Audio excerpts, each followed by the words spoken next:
Sahih has 4 categories, you can say. The first one is the top one, Sahih, Bukhari and Muslim. So anything which is not Sahih, Bukhari, Muslim, it is never can be treated as the first one. It's impossible. Then second category is those hadiths which are Sahih, but they are not in Sahih, Bukhari, Muslim. They are either in other books of Bukhari, Muslim, or they are in Abu Dawud, or Tirmidhi, or Ahmad bin Hanbal, and other people say. That's second category. Third category of the Sahih are those hadiths which are declared Sahih by people like Hakim, Ibn Hibban, Ibn Khuzaimah. They are not so strict. And the fourth category, I don't want to make it Sahih, but because there's so much problem in this world in these days, and people are everybody making it Sahih, and so much confusion. And actually sometimes they say so and so narrator, we don't know any information about that, though the person will be in one of the known book. I remember once a book was published from Qura University in Saudi Arabia, a small book of the Hadith. On the first page there is name of the narrator, which I actually mentioned, Abu al-Abbas Ahmad ibn Abi Talib al-Hajjar, who is the best narrator or the highest narrator of Sahih Bukhari. His name also came in the Sanad. The person who did editing of the work, from Jami' al-Qura, he wrote a footnote and says, Lam a'athur ala tarjamatihi. I did not find his biography. Ask anybody, his biographies are everywhere. Well-known person, he is the main narrator of Sahih Bukhari in the world. So this actually what happening is, many people have seen our time, they keep doing this thing. Sometimes they are confused between two names. One was a weak person and one is reliable. They don't know that they are two different people. They make all the same category. So that's why the fourth one actually is not a category. The third one is by the experts, still expert. Hakim and Khuzaimah, they are big people. So they are little loose, but they know what they do. They are consistent. The meaning is, whatever they do, they are consistent. In our time, people have no consistency. Same person, you can see, same hadith, in one of the book he will write Sahih. Then same hadith in other book will say Da'if. Do you know what the problem is? The problem is, when he was writing this book, then he consulted this sources. So he thought Sahih. In other book, he consulted other sources. He does not know that he already has discussed this hadith somewhere else. They don't have this in mind. So many contradictions really. Not one, 500 contradictions. Just imagine really. How can we trust? People in our time, there are people who have contradictions. How many contradictions? 500 contradictions in their works. It becomes impossible for anybody to follow those people. So that's why even the third category is much better than all these people. So that keep in mind. Now is coming to what actually is the condition of Bukhari. Imam Bukhari never mentions anywhere what are his conditions. So he does not do this. Muslim also does not mention properly what his conditions are. He discusses in Bukhari something, but not properly his condition. Abu Dawud does not do, Tirmidhi does not do, Nasai, nobody does really. You have to discover from their books. The way they have written, you have to discover that.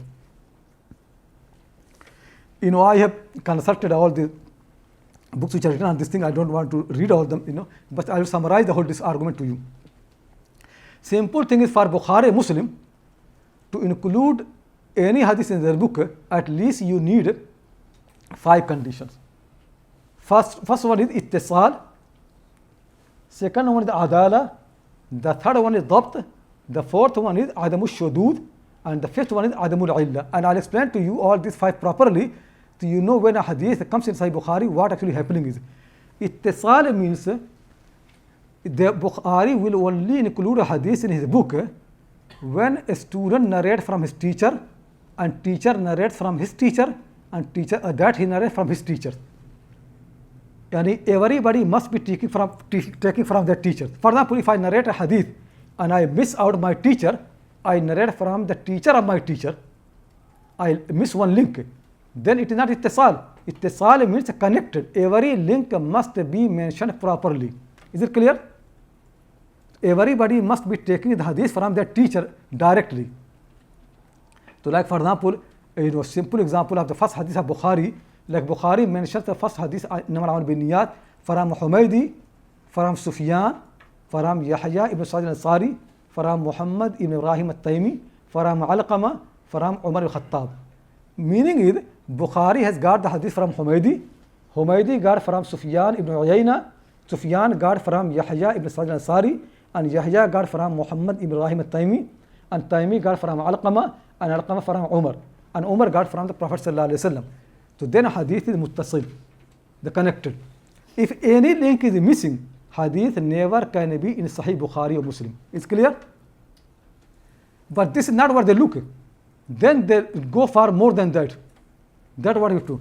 Because when I narrate from my teacher would have got many students. My teachers, all students are not equal. Some are very clever, some accompanied him for a long time, and some only for a short period. Among all my students of my teacher, who are the most reliable? Those who accompanied with him long time, because they must have the same hadith from him many times. Those who are very clever, bright mind, thinking properly. Bukhari goes for that. Is it not enough that you pass by Medina and you attended one class of Zuhri and now you are proud that I learned from Zuhri? This does not impress Bukhari. You must spend with Zuhri 10 years, 8 years, 9 years. And you must be among the bright students of Zuhri, not those who just come in the class and sleeping. Bukhari does not take hadith from those people. And that's why in the past they used to write this thing. Like in Sama'at, when I did my research on Muhaddithat, female scholars, one thing that helped me is that this tradition has been that after the class, they used to write at the end of the book of hadith all the names of the people who attended the class. So there used to be somebody appointed there, and he used to sit and notice every single body, men, women, children, old, everybody's name. And not only that, they will also write who attended the class from the beginning until the end, who missed these hadiths. They will write down, so and so was from this hadith to this, and then he missed this. And actually, they also, like by Haqiz Sunan, in the Samad there, it also written that so and so in the classroom was sleeping. It is also written. Now, if you go and narrate that hadith, everybody knows that you are sleeping in the classroom. In the book it is written now. They wrote at the end that so many people in the class and so he came by sleeping.